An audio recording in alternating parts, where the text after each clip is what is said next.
Hi everyone, let's make a most granny square.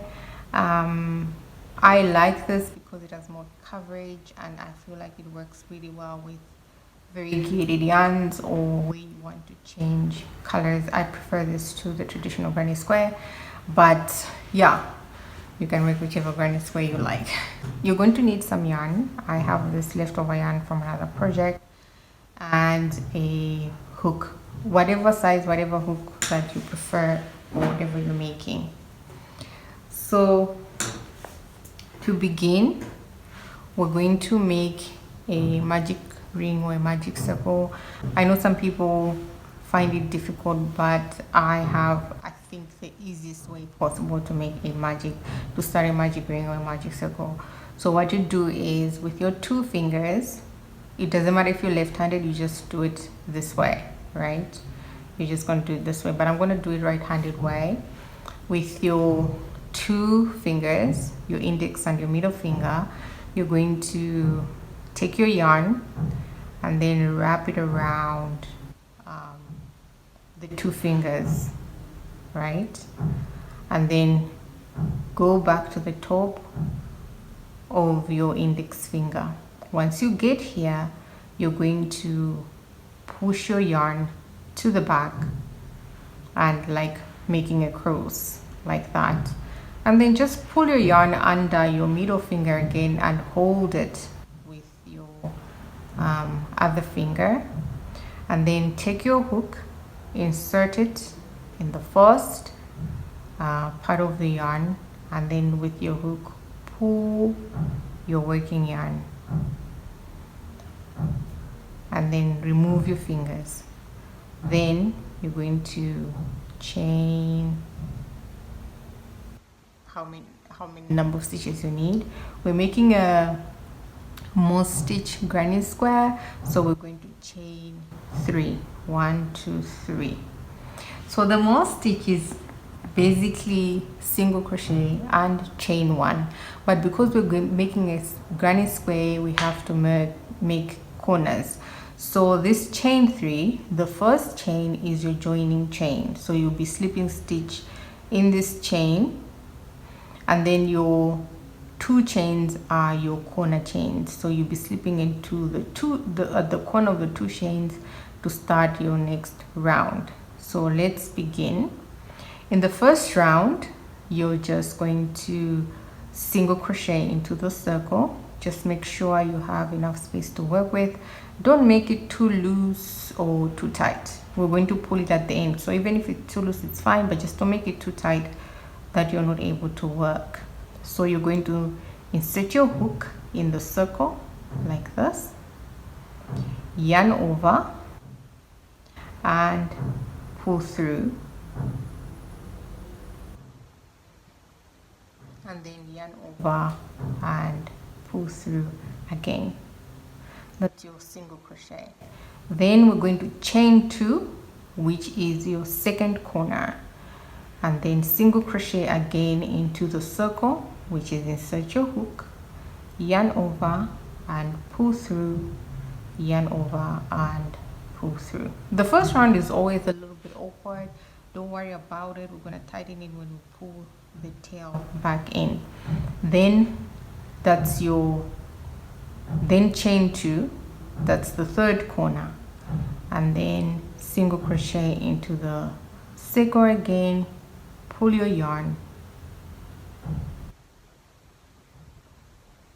yarn over and pull through, and then chain 2. This is your fourth corner. So you have your 1 2 3 4 corners. So we're now ready to close the loop, so we're just going to pull the tail until it's tight, and you can weave that in later. Then you're going to slip stitch in the first chain of the very first chain 3.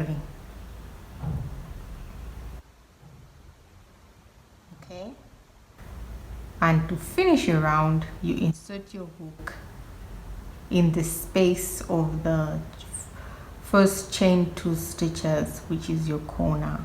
You slip stitch, and you're now ready to start your second round. So to work the second round, you will always start with the chain 3.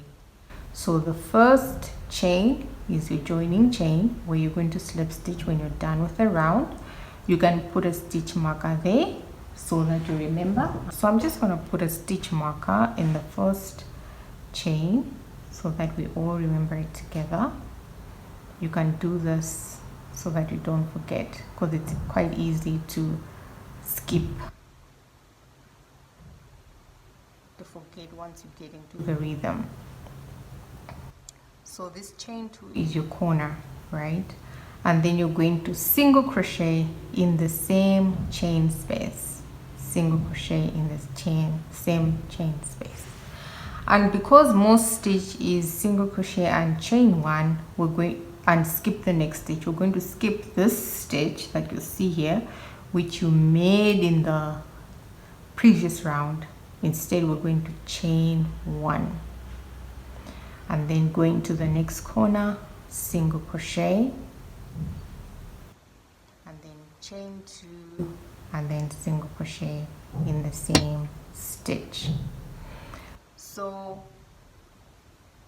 we're going to continue like this, skipping the stitch, going to the chain space, which is the chain 2 of the corner, chain 2, and then single crochet in the same chain space, chain 1, skip the stitch into the corner, chain 2, single crochet, chain 2, and then single crochet again, chain 1.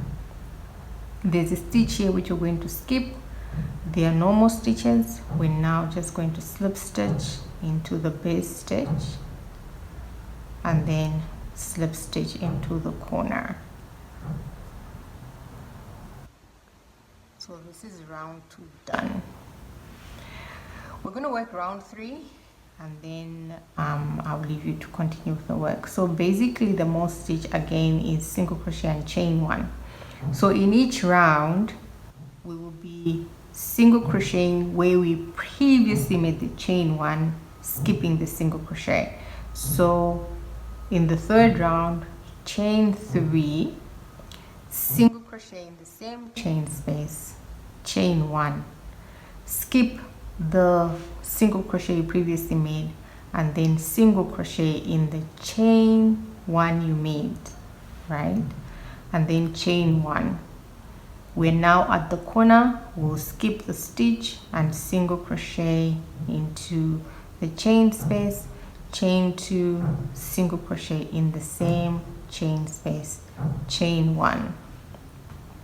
We skip the stitch, single crochet in the chain space, chain 1 into the corner, single crochet, chain 2, and then single crochet in the same chain space, and continue until we get to the end of the round.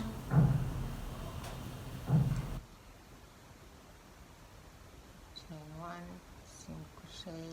We're now at the end of the round, and we're going to chain and then slip stitch into the chain 2. Right. So we're ready for round 3. So what has happened is we've done 2 chain 1s. So we're going to single crochet in the 2 chain 1s and then do the corners. So this is how your increase is going to be. So in this round we're going to do 3 chains, and the next one 4 chains, 5 chains, 6 chains, 7 chains on the sides. Just make sure that you're doing the same chains all round so that it is indeed a square. So round 4, you're going to chain 3 because it's the beginning of the round, then single crochet in the same space, chain 1, we skip the stitch and then single crochet in the chain space. So you formed the first stitch, chain 1, skip the stitch, single crochet in the next stitch. You form the second stitch with a chain 1. Chain 1, that's a third stitch, and then we're at the corner, skip the stitch and then single crochet into the corner. Because it's a corner, remember we chain 2 and then single crochet in the same corner.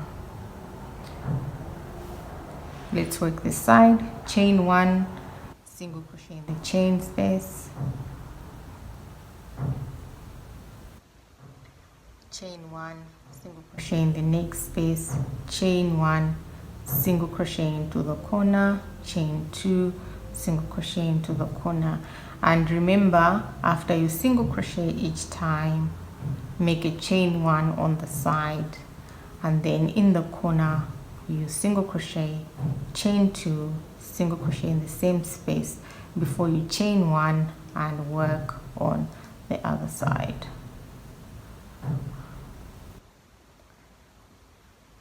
Slip stitch and then slip stitch and then chain 3. So we're now on round 5. So remember, we've done 3 single crochets, so 1, 2, 3, and then we're going to chain 1 here, so we're going to end up making 4 chain spaces. So single crochet in the same chain space, chain 1, single crochet in the chain space, chain 1, single crochet in the chain space, chain 1, single crochet in the chain space, chain 1, and then single crochet into the corner.